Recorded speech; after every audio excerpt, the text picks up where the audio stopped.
And welcome back, Fourth and Long fans. It's your footy correspondent, Coach Donnie Hess here, back with another AFLW round review. It is over, ladies and gentlemen. Unfortunately, the saddest time of the year in the AFLW calendar. We are done with season 7. It is over. So we got to talk the grand final. Holy shnikes, what a championship game. And here to join me today to break it down is Miss Sarah Burt. Sarah, thank you for joining me. Holy shnikes, what a season 7. Oh, always a pleasure to be on. Thanks for having me again. Yes, it's been a huge season 7 and season 6. I can't quite believe that we've had two seasons in 1 year. I think everyone, you included, I'm sure, need a good rest after that. But yeah, it was quite a season. We saw so many new records broken, and it was such a historical season. Yeah, it's just I can't wait to dive into it. Yeah, it's kind of crazy to think about it. Is we started covering in January.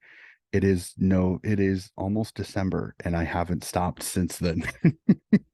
Because like with me covering the men, so I think I've had a podcast once a week, almost every week this week. So it has been absolutely insane. But let's jump right into it. Before we get into the grand final, let's talk a tiny bit.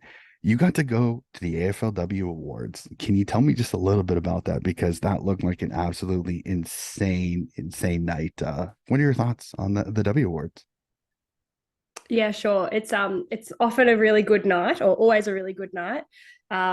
It's always funny not having the two grand finalists there. I'm not sure if they traditionally did, but obviously with COVID times, they're not around, and I think usually they wouldn't be anyway because they've got to be careful heading into the grand final. So it did mean that we didn't have the best and fairest winner there. And yeah, we didn't have Brizzy in Melbourne there, but it was fantastic. We have it at Crown, which is the casino here. I'm not much of a gambler, but Crown is a beautiful venue. Not that they encourage gambling at the W Awards, but no, it's a beautiful venue. It's a beautiful night. And yeah, it's really nice to have everyone all in the same room, particularly after this year that's been so crazy. It's the second W Awards we've had this year, and it's just so nice to have everyone all in the same room. So it was fantastic, and it's really nice to acknowledge things like the All Australian team and people that possibly when there's a big list of people like the All Australian team, to get them all up on stage and acknowledge the work that they've done and the really hard work they've put in to get there. So yeah, no, it was a fantastic night. That's a great lead in because I gotta say I have one little pet peeve with the All Australian team, and it is no disrespect to the person that I'm going to talk about, but I it annoys me, especially in the men's game, when a midfielder, a majority 95% midfielder, is put in the forward line. And again, no disrespect to Maddie Pasparkis. I love her to death. She's an incredible player, but I think this is a lazy situation. And again, I'm not trying to make fun of the AA. I think this is lazy by them. I think there were forwards you probably could have put there, especially having Greta Bodie on the bench. So your thoughts on that? Because I know there are some people that again, it's a panel, but I just don't like it personally. Thoughts? Yeah, it's a really interesting one. And I mean, particularly when you look at this year, I agree with what you say about Greta Bodie. I think that she definitely needed to be in there. It was the first time that they've named a top 42 squad instead of just the team, which I think probably gave people a bit more leeway because, oh, at least they're in the squad. Doesn't matter if they're not in the team. But I don't think that's true. And I think not having Ali Anderson, who got the best and fairest in the All Australian team, I think it was quite embarrassing for the AFL, to be honest. I was surprised that she wasn't in it in the start, to be honest. But yeah, I think it does show a really big disparity between that panel and coaches, sorry, not coaches' votes, umpires' votes.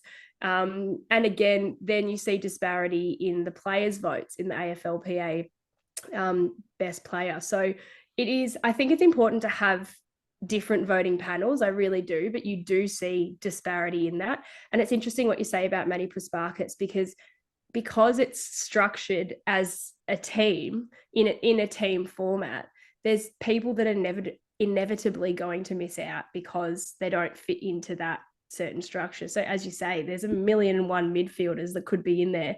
So they try and move people forward or back to try and fit them into that team. But it doesn't quite make sense. And I think the reason I assume that it was introduced with the men's early on is because you're designing the dream team that you could have if you could name anyone across the league, and it doesn't make sense to put people in positions that they don't normally play. So I agree with you. It's a pretty interesting move, but and yeah, I think that would be the AFL's only defense in not having Ali Anderson in the team. But it's a bit of a weak one, really. And yeah, it's the first year of the women's where we've seen that much disparity. We've seen it in the men's before, but yeah, it was an interesting one. Yeah, and I don't like going there and again. Like I said, Maddie Parker's hell of a player. I don't like that. I really think it comes off as lazy. It comes off as, well, nobody's gonna notice. People noticed, and some people were not happy about it. Like I said, it's disrespectful to the forwards that a midfielder gets into a position. It's like you're telling the forward groups throughout the front. And I just did a podcast and they said it was like, how do you feel as Bonnie Toogood and Paige Scott, who are forwards for Essendon? I mean, how do you feel? One of your midfielders who doesn't play forward is in the All Australia team in a forward position. So it's a very interesting discussion point. But it was the one thing I really wanted to discuss because it was the one thing that got on me a little bit. That in all, I thought the team was great. I thought it was very well done. It's just that one little sticking point really irked me off. So and again, Ali Anderson, Yeah. congratulations on an All Australian. I think she had a magnificent season. I think she was one of those, she just did everything the right way and consistently. A very well deserved win. Account Mon Conti, my tip at the start of the year, finished second. So I took a little bit of pride in that. I thought she had an incredible season as well. Yeah, I think it was hard for Mon. Not that I've asked her personally, but you could see on her face, and it would be impossible for it not to be difficult for you when everyone's constantly telling you you're going to win this, you're going to win this, or it's going to go neck and neck, and it didn't really at the end. So I think that would have been pretty difficult, and I think it's very hard for all of them to block out, as with every athlete in every sport. It's very hard to block out all of that noise, and as much as they might say that they don't let it affect their mentality. Of course you would, and particularly for a player like Mon Conti, their team got knocked out of finals so early on, but it was the best they'd ever done. So, and she had a huge part to play in that, obviously. So I think for her to have got that recognition would have been a really huge deal. But it does just go to show how prolific Brisbane are. And yeah, two best and fairest in 1 year is pretty impressive. Yeah, and two different players too, which makes it shows how their depth that they have there. So let's go to it. The reason that we are here, grand final breakdown. And I'm gonna humble brag a bit. I called this one. I thought this was gonna be a close game. I thought this was gonna be a fantastic game. I thought Brisbane's toughness and the additions of Taylor Harris, I think would be the changer. Was Taylor Harris the be all end all change? No, but she made an impact in this game that she didn't in the first. So I let's just go through it, Sarah. Your thoughts on this grand final? It was a darn good game for me. I thoroughly loved this game. I don't care about the score. This was good champagne footy by two really good teams this year. Absolutely, it was. And it's interesting that you mentioned Taylor Harris because she's only had, if you look at the stats, they're actually insane because she only had 4 disposals and she got a goal off one of those touches. So I think that does represent, and again, Daisy Pearce only had 7 touches as well. So I think something like that goes to show when you look at the game, both of those players did have an impact on the game and they barely touched the ball in comparison to normal weeks for them. So I think that the way Melbourne won is that they shared the ball around so much. They knew what they were doing. Everyone played their part. And there was no real superstars. I mean, Tyler Hanks had an epic game. Eliza West had an epic game. But apart from that, and Kate Hall, apart from that, there was no huge standouts. There was no sort of 30 plus disposals like we do see in the women's game now. It was just everyone was playing their part. No one was hogging the ball. There was no relying on a superstar. And I think that's where they really won the game in the end because it was a game played with such depth. But when you look at the statistics, it's nuts because most of the numbers are exactly equal with both teams. So it's very, very hard to separate them. I actually thought Brisbane were going to win. They were my tip. So it's very well done to you. But it's very interesting looking at those numbers because those two teams have been impossible to separate all season. And I suppose Brisbane's skipper going out, Brie Conan, for most of the game, we now know she's done her PCL. But at the time, when she left, Brisbane sort of had to scramble to readjust. And I think they did really well for that. But maybe if she'd stayed on, they could have won the game because it was really just a matter of timing. It wasn't a blowout. There was, a goal between it. So it was fantastic final. It's all you could ask for with a final. And I think everyone's very happy that we saw Daisy finally get the win. But yeah, I actually thought that Brisbane had it in the bag. So, and even during the first quarter, I thought Brisbane had it in the bag. So it was a very, very good game. It was one of those where it was a little bit of a tale of two different games because that first quarter, as you said, I mean, Brisbane jumped Melbourne. It was a lot like the Adelaide game. The really quick start, Brisbane kicks a couple of goals, and you could kind of see the best part about Melbourne this year is they never panicked. They didn't panic in the Adelaide game. They didn't panic in this game. They kind of just went, okay, we're okay. Let's keep it going. We'll be fine. And it did. It just kind of that second quarter all the pressure started to heap on to Brisbane because you notice it went from pretty much Brisbane in the forward half to now it was Melbourne in the forward half. In most of the second quarter, it was something like 65-70%. It was a huge percentage. And then the third quarter, it happened again. And then the fourth quarter, I really kind of Melbourne won this game not because of dominance, but because of constant, consistent pressure and making the Brisbane defense defend, which most of this year they haven't had to be the saving grace for Brisbane. They've been this forward team that nobody can stop. Dixon, Wardlaw, Hodder, Bates, Anderson, all of these stars could go forward. The defenders just had to, okay, let's clean up occasionally. We'll be okay. Where this game, it was the exact opposite. Hodder was low on, Dixon was low on, Wardlow was low. So, I mean, this was a game where the Lions defense stood up, but they just couldn't stand up for the entire time that they had to. And I think that's really what helped Melbourne is they just did not let Brisbane's defense get a reprieve at all after the first quarter. Yeah, and I think possibly that's where we saw Brizzy missing Brie Conan because we know how effective she is down there. But as I said, when you look at the statistics, which I'm absolutely not a numbers person at all, but I just find these ones astounding because it's so telling. Because almost, I kid you not, almost every single stat is exactly the same. And the only difference really is that Melbourne had 9 more inside 50s. So you can just see, and watching the game, you could see it, just that pressure Mm-hmm. going into their forward half is the only thing that got there in the end because realistically, they weren't that much more effective in scoring. They, like both teams missed scoring chances. And so it was just that Melbourne were just relentless in getting it back in that forward half. But we know both teams, and it's just that brand of finals footy because we know that both teams are normally very, very accurate in the forward 50. I mean, that's how you win games is you score. But Melbourne just repeat entry. And I think eventually they just wore out Brisbane and it was just sort of as long as they could go until the siren. They just had to keep that going because we know it wasn't a super high scoring game. And I think eventually they just wore them out. Yeah, I completely agree. Brisbane just ran out of steam in the end. So a great game, absolutely fantastic. So I hate saying it, we're done. The season is over. Season 7 is over. The second season is over. You and I finally get to take a breath now that we don't have to cover a second season. It's a breath of fresh air, but it is sad because this has been an incredible season. 4 new teams join in. All 18 clubs are now in the competition. I love saying that. I loved every podcast I could say. We get to review 9 games this week. It was such a great thing to have. So I want to real quickly, let's go through this season.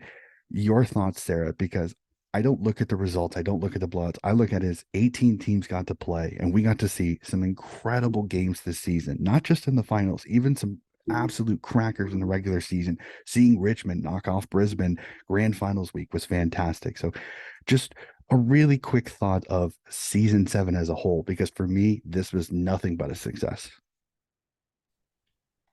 I agree with you. I think it was nothing but a success. I think a lot of us, and I'm sure you included at times, you can get bogged down in a lot of the negativity that we get being fans of the game. There's a lot of everything attached to AFLW. There's a lot of sexism, there's a lot of homophobia, there is a lot of commentary around society in general and the cohort of people that love AFLW like you and I, or that play AFLW, are involved in it. And I think sometimes it's really hard to block out that noise. I know that I find it exhausting sometimes because you're just trying to share your opinion or your work with the world, and people are always going to have something negative to say back about it. On the other hand, I know that people do that to the men's game as well, but I feel like the commentary is a lot harsher around the women, and it's a lot more pointed and a lot more personal. So something that I find I take great comfort in is knowing that the game, despite all of that, the game has expanded exponentially. Obviously, we've got the 4 final teams now, and they did really well. I mean, we're seeing that, we all know that when new teams come in, they struggle. There's blowouts, there's teething problems.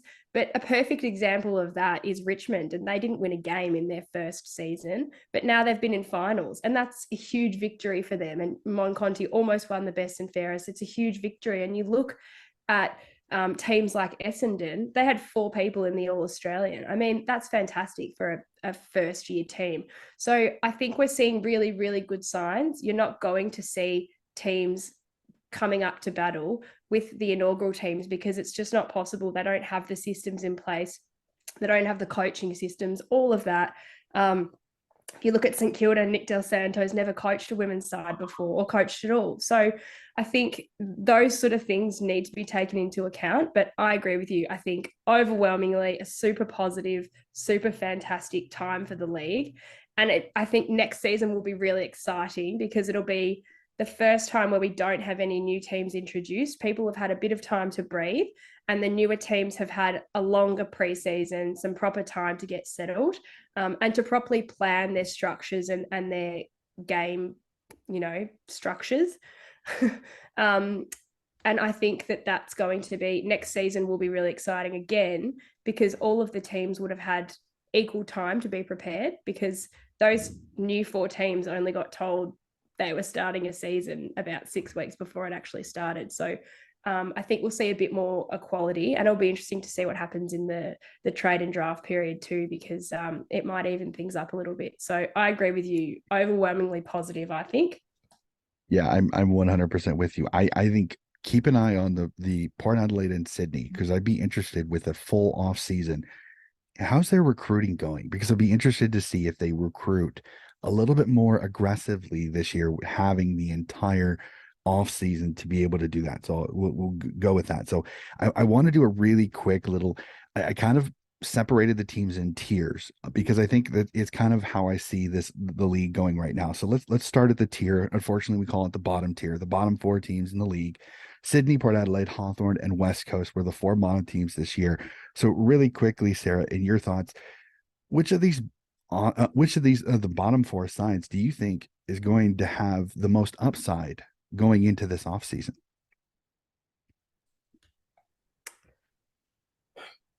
It's hard because when you look at those bottom 3 teams, Sydney, Port Adelaide, and West Coast, none of them are in Victoria. And there's a lot of commentary around the favouritism around Victorian teams.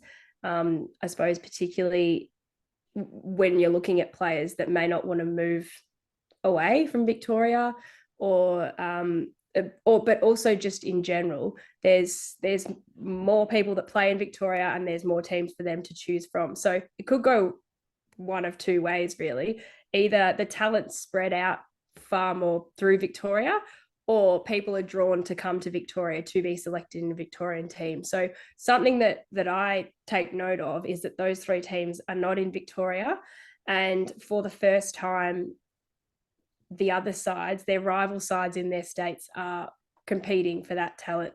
So the other thing that we have to look at, which we don't see in the men's game, is that the women now this season, and presumably if they keep the same dates the following seasons, the women are still doing their final year of school, their VCE, we call it here, their year 12. So Mhm. there's not going to be many girls that are going to go into state to play footy when they're in the middle of their VCE exams. They can't. They physically cannot leave. So that's going to be, I think, a real stickler for the entire league, because they're not going to get people moving and they're not going to have people nominating to move into state, particularly not in their first year. So that will mess with the draft process. My thinking is that Hawthorn will improve next year. They've got real talent, they've got real systems, and they've had a very successful VFLW program for many years. But I'm not sure about the others. I was surprised by Port Adelaide. I think maybe I had all my hopes resting on Erin Phillips, thinking that she would just carry the team, but I was a little bit disappointed in how they went. So teams like that, I think it'll be really interesting to see what happens, because obviously we know the Adelaide Crows are completely dominant in apart from this year, completely dominant normally in the league. So it will be interesting to see how Port Adelaide go, and whether they try and poach some of that talent, or whether they try and suss out what Adelaide are doing so right. So yeah, I think Sydney, I feel for them, because GWS have struggled in the past as well. So in that way, they probably don't have the talent pool to tap into that Sydney. That um, Adelaide, the Adelaide teams might. But again, it might just be a matter of things evening out, and it might just sort of be a rite of passage, unfortunately, for those teams. And Essendon did really well, but they had a strong VFLW program to pull from. So I I think have that's going to be your next question. I have Essendon in a little different of category. So we'll go to the next one. And I call this purgatory. I call this tier purgatory because these four teams are in a situation where, if you look at their lists, they should have done better this season. They didn't.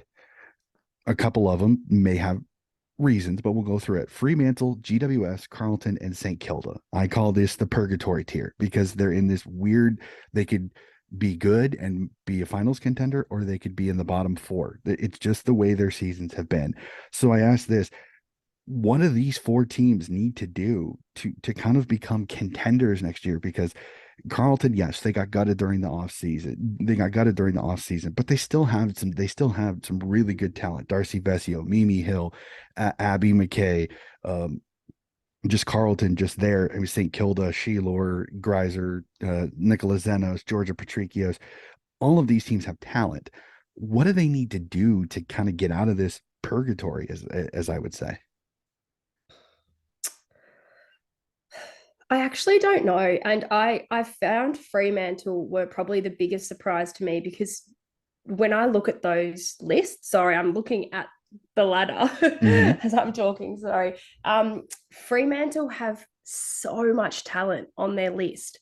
I mean, they were riddled with injury this year, and that Hmm. definitely affected them. So it will be interesting next year when they have those players back, or I don't know, if they don't have those players back and they acquire new talent um, before the next season. It will be interesting to see what happens. But Fremantle have always been up there, so I think they'd be pretty disappointed in their season. And it sort of goes back to what we were saying about Brisbane and Melbourne earlier, is that they have such depth in their sides that even when they do have injury, or someone falls out, or even Collingwood, we saw that this year, they can really stand up and pull together and move people. Like we saw Ruby Slisher move into the back line. So all those sort of changes, we haven't been able to see Fremantle adapt to that. So I've been a little bit disappointed by them, but I think that's going to be a real sort of siren call for them, and they will now take that into their draft and trade period before the next season, and really look at how they even things out if they do lose some really important players like the Antonio. So I think that was them. St Kilda, I just don't think that they could get it right. Again, I said Nick Del Santo hasn't coached before, so maybe that was part of it. But I think they just haven't really got off the ground yet. I don't really have an explanation for it. Carlton, obviously, I love Carlton, but I struggle with that. I think Carlton, as you said, should be doing better than they are. I'm not sure what it is. Mimi Hill is absolutely prolific. So is Abby McKay. So I really can't understand why it is. They seem to rely on Darcy Vesio too much. And I think maybe that's the issue with some of these teams is that, yeah, as we said with the grand final, they didn't rely on one person. Everyone got a touch. Everyone made their mark. But some of these teams, maybe the junior players are just relying too much on the older, more experienced players to do it for them. So I think, yeah, maybe that's it. But yeah, GWS, I actually think for how they are, I think they Mhm. did quite well, to be honest. I think they get a little too Cora Staunton focused a little bit. I mean, I know she's a forward, but as they put up the statistic, it's like if Cora Staunton isn't scoring, GWS isn't scoring. So it's a little bit Yeah, like Darcy exactly. Vesio with Carlton. It's like if Darcy isn't kicking the goals, Carlton isn't winning. Which was really interesting when during the season Darcy Vesio got put to the halfback flank or half center halfback. And I think really that helped Carlton expel out of the defensive half much better. Where Cora Staunton's going to stay forward. I mean, Georgia Garnett started to play better this year. I think they've got some younger talent that's going to be able to step up. But I mean, if Cora steps away, which, and I don't want her to, I mean, she's absolutely fantastic to watch and a legend, not only in Ireland, but even in the AFLW, what she's done. Um, it's fantastic. But I think GWS has become so if Cora doesn't kick goals, what's the second option? So we'll really have to see again that four group does my head in the last two seasons because if you look at their list, as you said, Fremantle injury issues this year, I think that really killed them. And Kara Bowers getting COVID at the start of the year, I think really hampered her at the first start. Yeah. And they really kind of they dug themselves a hole and could never really get out of it. Haley Miller can do a ton. She's an incredible player, but she can't make up for Kara Bowers' loss in the midfield and Gabby Sullivan getting hurt, Cuthbertson getting hurt, all the injuries that they had, and then both the Antonios being out for pretty much most of the season really hurt this team. So Fremantle was there, GWS, as I said, Carlton, St. Kilda. It's I don't know what to say. I don't know what to say because at the start of the season they looked like they were going to be a team that was going to surprise people, and then they regressed back to the way they were the season before. So I don't know. So let's get off purgatory. Let's go to one of my favorite categories. I can't wait to talk about this. This is the on the rise group. There's five: Geelong, Richmond, the Western Bulldogs, Gold Coast, and Essendon. I love this group because there's so much young talent. There's so much talent in this group. It's fascinating. So I ask you with this one, with all five of these teams, they have a chance to make finals. Gold Coast just barely makes it. Richmond, the Western Bulldogs, Geelong, and Essendon are all there. What do they need to do to be in the next tier, which is called contenders? I love that you've named them. I'm going to steal this. They're very good. You were more than happy. Please mention me. No, I'm just kidding. I'm just kidding. Absolutely, absolutely. No, we're not into stealing things without credit. Um, oh, I agree with you though. I think this is and they're the most exciting teams to talk about too, because you're right. You see that rising talent, and as we've just talked about, a lot of these teams have a massive group of really, really talented players. There's not any of those teams that you look at and say they've got one player that carries them every single week. And I think that that's the difference, isn't it? As we've been talking about. So, I think, I mean, you can't go past Georgia Pasparkas with Geelong. I think at times she probably did carry them, but she's also under the wing of some really, really experienced players. So I think, you can have that junior talent, but they need that mentoring because otherwise they won't know what to do with themselves. And, like they're strong and fit and young, but if they're not put in the right position, they're not coached properly, they're not being told where to go and when to do it, then they're not going to excel. So I think that's a testament to the coaching and I suppose the possibly the vibe of the club. And yeah, Collingwood break my heart a little bit because I just know that they can get there. They keep getting into finals and then they keep getting knocked out and they just can't get there. And it's so sad.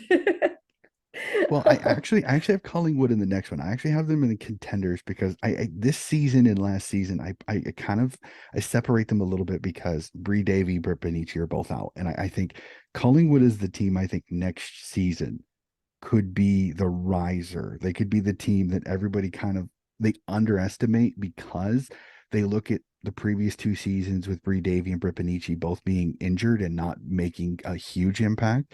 They're my team in the next one. Like I said, with Geelong, I love Okay. Amy McDonald. Amy McDonald had an incredible season. Can she back it up? That'll be the biggest thing.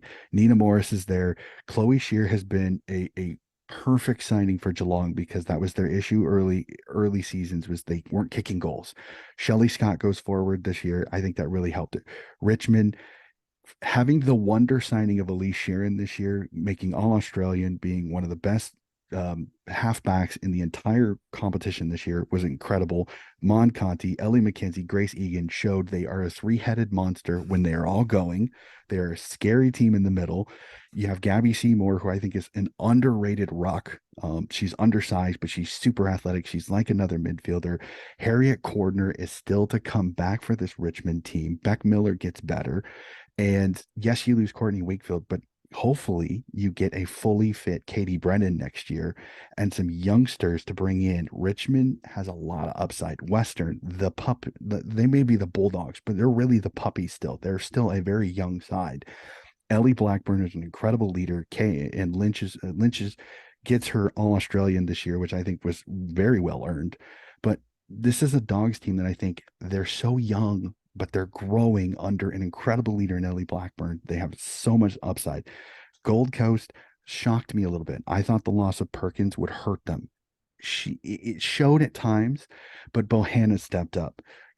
Jack DePie stepped up. Kalinda Howarth, I think, when she has her day, can be an incredibly impactful player when she does. Charlie Rowbottom has been an incredible addition to that team. Ali Drennan, there's so much young talent in Gold Coast. And then Essendon, they were the expansion team that broke the mold this year. I mean, Maddie Prasparkas, Georgia G, Bonnie Tuga, those three right there aren't impact players. They're going to change it. The issue I see with them is that their youth and inexperience in the defensive side hurt them in big games. Can they strengthen that version of the field and make them much, much better next year? If they do, watch out. Essendon makes finals and they are dangerous with that lineup that they have, especially with youngsters still getting into the AFLW as well. Yeah, I love that. That's good. Yeah, I think Essendon are really exciting. And as you say, they're possibly we're relying on those top three players, Bonnie and Georgia, um, and Maddie Prasparkas, but I think they're going to grow. And as you said, when you've got players that are like that, they are learning. They're watching those players play. They're watching how they do it, and they mold around them, and they find their place too. So I think that's really exciting. And also, we also saw Hawthorn and Essendon play their first ever games at Marvel Stadium, and it can't be underestimated how impressive that is because the other teams have had a chance to sort of mold themselves around the community stadiums, but they came out and played a pretty impressive game at Marvel. So there's things like that that people need to consider, and I suppose when you're not in tune with how big the grounds are, or I know it's probably difficult for you. I know you know the dimensions, but you can't be here to see them. It's so different. So I think things like that need to be taken into account. And again, someone like Essendon, they had 6 weeks notice but to pull a team together and get going. So I think they did a very impressive job in taking all of that into account. 100% agree. And the last one, like I said, is the contenders: Adelaide, Melbourne, Brisbane, North, and Collingwood. But for many people, this is a kind of a two-tier top contender. You have North and Collingwood, the proverbial teams. They get there, but they just can't get over the hump.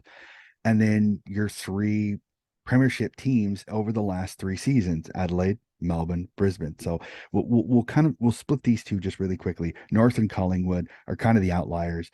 Can they make the jump into that top three and make it a top four?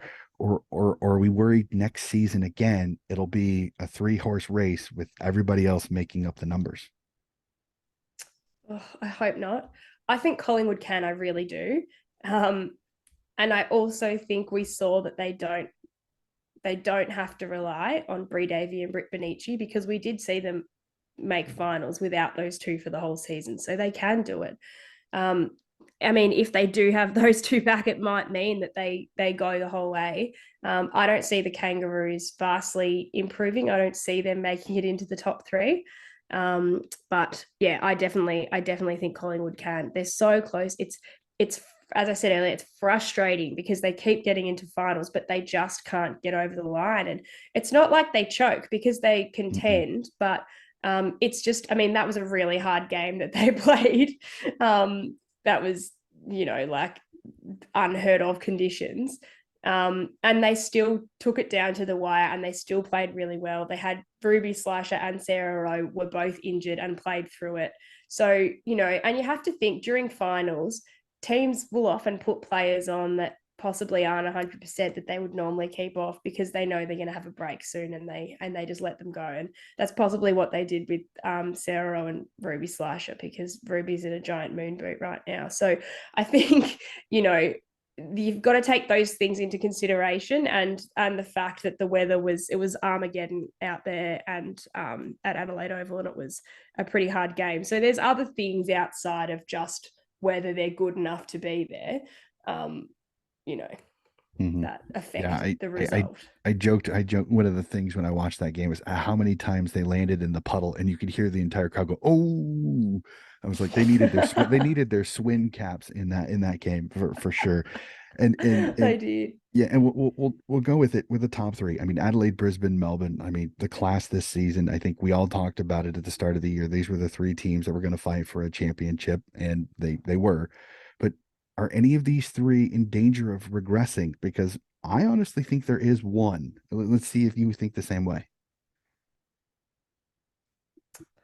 Well, I think we've seen Adelaide regress slightly this year, but it's I think yeah, it's pretty weird to say because they are so successful and they're such a fantastic team, but it wasn't the total Adelaide show this year, which it ordinarily is. So I think possibly they're in danger of regressing a little bit next year.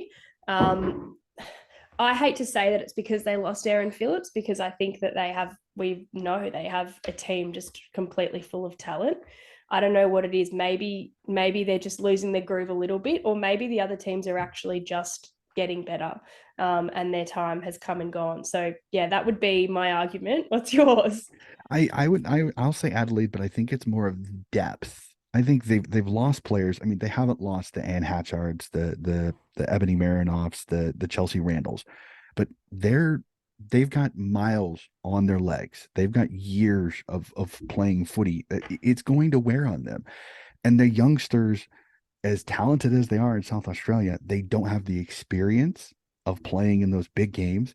So I think it's a little bit of their best is a little bit behind them a little bit. And again, it's weird to say. And I think we all look at it and go three premiership flags in the first 6 seasons is pretty darn impressive. So are we judging them on a different scale? I don't think so. I think it's you saw it this year. They were not themselves. Richmond early in the season had to scrape by to get a win there. They struggled against Brisbane in that high pressure, high energy type of game, which is not something Adelaide would do in previous seasons. So I think they're losing their depth a little bit because Port took a couple. They've had some retire, and I think their top stars are starting to get to the point where they're losing their powers a little bit, and they're still really good. Ed Marinoff and Hatchard, Chelsea Randall are still some of the best players in the entire competition, but are they at their best? I don't know. I don't think so. I don't think they were at their best this season. So we'll have to see. Is another 12 months on the body going to bring this Adelaide team back to the Norse, the Collingwoods, the Geelongs, that type of tier? We'll have to see.